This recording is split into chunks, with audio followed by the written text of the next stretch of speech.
guys, so it's been a few days since I've been like kind of at the shop and everything. I had the kids with me. My wife was gone on like a work trip for like 5 days. So I came here, just did like some packaging here and there, but I couldn't really like work on too much. I just worked on like things that needed to be done, like this camera rig car and a couple things like that. But so this is kind of irritating. The last week when I was here, you guys probably hear it from the podcast, I'm always getting pissed about people in my dumpster. Well, I forgot to lock my dumpster, and these people put trash in my dumpster. And you're thinking, oh, Konasty's whining about trash in his dumpster. Jeez, it's bright out here. Check it out. They put like their plates and stuff that are full of food. I'm pretty sure that it's the catering company place that's over here. They do all the not catering, but lunch truck. That's what it seems like. Anyway, so last week I noticed that, and then there was like maggots crawling around from the trash can that was falling out. It was super disgusting. I hate flies. I was gone, they crawled in here, and I have millions of dead flies in my shop right now, and it's disgusting. See that? All these disgusting flies. Alright, so yeah, outside of the fly situation, I've pretty much all day I've just been studying because I have my FAA Part 107 like re-up test that you have to do every 2 years. That's tomorrow morning, so I've been cramming everything in today, so it's fresh in my mind for the morning. And I just kind of wanted to go over like something that I've been seeing quite a bit lately, and I thought I would talk to you guys about it, as well as do my Q&A. I was thinking about doing the Q&A on Wednesday, but I have everything in my phone right now, and I just don't want it to sit there too long because you guys asked these questions. I should have did it like today, but I did it during the weekend, I think is when I asked that. So yeah, I'm going to do that today. What I wanted to talk about is I see a lot of people that talk about trying to be successful in FPV on YouTube or just like the whole social media scene and everything, and I feel like in a sense they're always kind of like, I see them like whining about it. I feel like they're like, oh, you can't be successful on YouTube anymore, and it's like, you know, too hard to get noticed and things like that. If I only had like sponsors for this or like whatever. And I look at all those comments, and a lot of times when I see stuff like that, I actually will click on their profile, or I'll click on their YouTube channel, or sometimes they're just like spewing hate at me for something, and I'll click on their YouTube channel because I'm like, what are you doing? What do you got going on that makes you think that, you know, things aren't going right for you, or you got to hate on this person for this, or like whatever? Like, what are you actually doing? And I go on their channel or their like social media or whatever, and like they're not doing shit. Like there's nothing there, like nothing I see to where they're being consistent. Like if you want to do YouTube, if you want to do Instagram, if you want to do any of those social media type platforms, you have to treat it like a job. It can't just be like a hobby or something like that on that sense, because you won't grow. You have to literally be constantly uploading, constantly engaging, all those things in order to have your channel grow and things like no one's gonna get lucky and all of a sudden just like, you know, oh my gosh, like I'm getting all these subscribers out of nowhere. Yeah, you might have a video that goes viral or something. That's a bit of luck, obviously, but how often does that happen to anybody? Not very much. So if you want to grow on YouTube, then you literally have to put in the work. You have to treat it like a job. And I know this like for a fact, because when I slack off and I'm busy over here and I can't upload videos and everything, and I'm not being consistent with them, and I'm not like, you know, putting all like the time that I have for YouTube into YouTube, it shows. My subscriber count like isn't growing as fast and everything, and the views are down, all that sort of sense. But once I start like putting my effort back into it, and I have time to put my effort back into it, and I make it a little bit more of a priority again, everything starts going back up. So can you be successful on YouTube still with like, say, in the FPV realm and everything? Yes, I totally think you can. I don't think you have to like have a mixed bag of things to do that. I mean, me personally, I like the fact that I get to show you guys some stuff that's around here at the shop, as well as doing the FPV stuff and everything. I've always kind of wanted to do that, but I didn't know how to integrate. I still don't know how to integrate both of that. I know how to do the flying stuff for everybody, because that's kind of comes natural. You could literally upload 5 minutes of a flight video and it's all good. But if you want to do like this type of stuff, talking head things of just sitting here talking to you guys, vlogging, getting B-roll, doing all that stuff, then it kind of changes like the game of things, and you either have to like do it in a certain way to keep people engaged with FPV, or you know, you might want to show people other things that you have going on, but still like find a way to mix it in. It's hard, like, regardless of what it is. It's you have to treat it like a job. And same goes with Instagram. You have to be posting, you have to be hashtagging, you have to be liking other people's content as well, and engaging with them, and engaging with people that engage with you, and all those things. Like, you have to put it in as a job. So instead of going and trying to find the easy way and saying sub for sub and do this and complaining like why people aren't doing this, and yeah, just stop doing that. If you want something, you have to put in the work, is all I'm saying. And if you're not putting in the work, I feel like you don't have any right to be bitching about it, or writing stuff to people saying like they don't deserve to be where they're at, or this or that, or like, yeah, you don't know that person, you don't know what they're doing, and you shouldn't worry about it. You should be doing it all yourself and getting above them. Yeah, so that's basically all I have to say about that. That was a little rant I wanted to get off my chest. Let me find these questions. Got them. Okay, so into the Q&A. I kind of want to start making intros for things too, like intro into the Q&A. Yeah. Oh, and at the end of this video, I have an idea, and I want to see what you guys think about it, and I want you guys to leave something in the comments to let me know. Okay, so let me go through a few of these Q&As, what I think are pretty good, and stuff that other people might want to know. Okay, so here's the first one from Jackson Guitars, which is like J4 Jackson. This guy asked me, what inspired you to start FPV flying? Actually, I've talked about this a couple times before. I was on Thingiverse, and I was always into like camera, like photography, videography, things like that. Like in high school, I always took photography, all this stuff, and I saw a 3D printed mini quad that could take video footage, and it was from Hovership, and I had a 3D printer.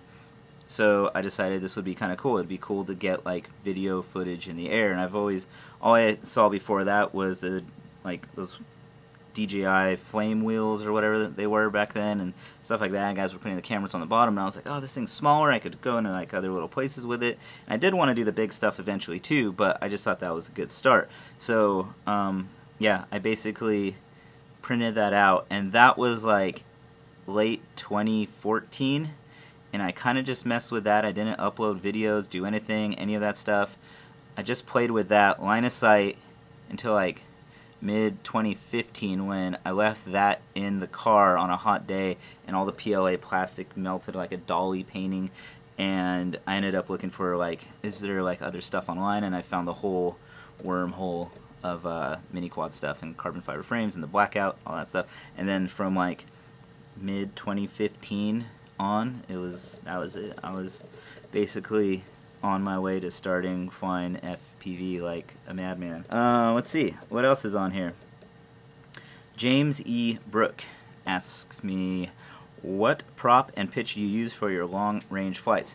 So right now, for long range, I'm mainly using the HQ 6x3x3 V1S. It's okay. It's could be a little bit stiffer. Being a little bit stiffer would add a little bit of weight, but a little bit of weight on a 6-inch frame and everything is always fine with me. It kind of just stabilizes the whole frame. I do feel like having a little heavier quad also reduces some of the jello and vibration factor, but you still get it regardless. You just have to tune that out, use things like ND filters and this and that, and you should be good to go. But that's what I'm using for my long range flights. Let's see. Legs with wings. What new ETHiX products are going to be coming out soon? So we have the head straps and neck straps that are coming. A lot of you guys have been asking about that. There's things like it's that you guys might not know that we just dropped was like my motors dropped, which you guys probably know because you watch my channel. The screen protector for the Tyrannus dropped. You guys probably watch Steel's channel, so you guys probably know that. But yeah, honestly, we have a newsletter that we just started. Go to the ETHiX website, sign up for that, and we'll probably be showing you guys like what new products are either coming or that we have landed. Okay, so this one I don't exactly know how to say. It's like What Asian Ben? Can you do more local meetups? I guess I could. I just don't know where to meet up with people locally. Like I gotta find like a good place where I could just like tell everybody to meet up with me here at this time, and we'll put the whole thing together. So it's something that I've thought about a couple times. I just got to figure out logistically how to do it and get the time to do it. I'm pretty busy with all the stuff I always have going on. Alright, so this one's from Clutchoid. He says, are you making your own motor? So the motors that we're doing with ETHiX, those are all coming out of like say like the TBS factory. That's a separate factory. It's not anything to do with like T-Motor or Brother Hobby or anything like that. It is literally like specific for I think they've done like obviously the Mr. Steel motors, like the ETHiX motors basically, the TBS motors, and you have the Rotor X motors coming out of there, and there's one more that was coming out of there. I want to say like Bolt RC or something. I'm not 100% sure on that one, but I think there's one more motor that is coming out of there. Oh, and the new those like little Rotor Riot, those are like really smooth like Acro Brat motors. Those are coming out of there now too. Okay, so this one is from Mr. Cyber Raptor. He asked me, is your bell design based off of a car rim? Yeah, it's totally based off of a car rim.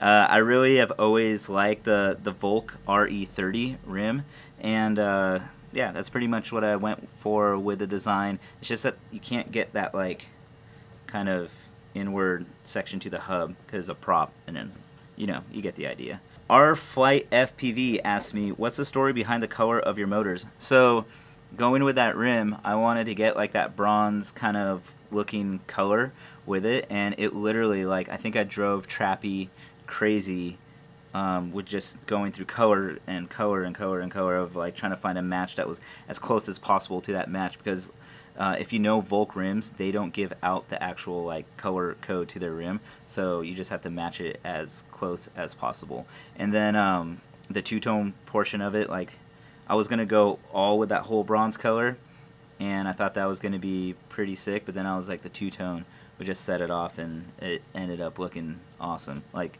literally the factory killed it with how it looks. FPV Toby, what's up, dude? FPV Toby, I met him when we were in Germany. He asked favorite props and lipo to go with your new motor.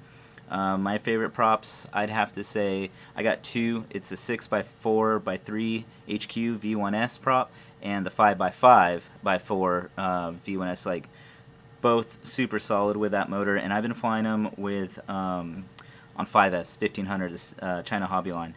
So it's been super good with both of those. When I want to like fly long range or have like a good powerful setup, like the 5S with the 6-inch is amazing. And then when I want to like kind of tone it down and do a little bit more like proximity, the 5.5 like I don't know, it's money. And last but not least, from Echo FPV, he says, are your motors good for long range? I built these motors up in the mindset of having something that was capable of going long range if you wanted to do some long range flights. Obviously they're not going to be good as like efficient as the TBS endurance motors or anything, because those are specifically designed for that, but I wanted something that you could fly pretty fast and do everything and have like freestyle like proximity flights, and also head up in the hills if you wanted to for a day. So yeah, you could cruise around like 8 to 10 amps, and it's pretty mellow. I could get like 5-6 minute flight times on average out of it, and yeah, if I want to rip like 3-4 minute flight times in a little tight proximity area, I could do that too. But it all depends. I mean, if you have throttle management, you could go a little bit longer, or yeah, or you go a little bit shorter if you're a little heavy-handed on the throttle. Alright, so that's pretty much all I have for the questions for today. If you guys want to ask me these questions and everything, make sure you guys follow me on Instagram. That's where I ask these questions in my story section. You guys could just put everything there. I save all of them to do these videos. So yeah, make sure you guys subscribe to me on here so you can see the video if you already asked me a question on Instagram. So I just wanted to go into one last question for you guys and let me know what you guys think in the comments, but I wanted to bring back the aerial visuals portion of my channel. Some of you guys might remember that. It's basically more of just visuals with flying and some cinematic shots and b-roll and things like that. It's not as much of the vlogging type of thing that I'm doing here. And what I was thinking was I would use this vlogging stuff as like a behind the scenes to coming out with a aerial visuals video. And that's basically like kind of like where my thoughts are going with it. So if you guys want to see like that kind of come back, I have like a few that are probably in the playlist. I don't know if I uploaded all of them in there, but yeah, let me know if you guys want to see the aerial visuals thing come back.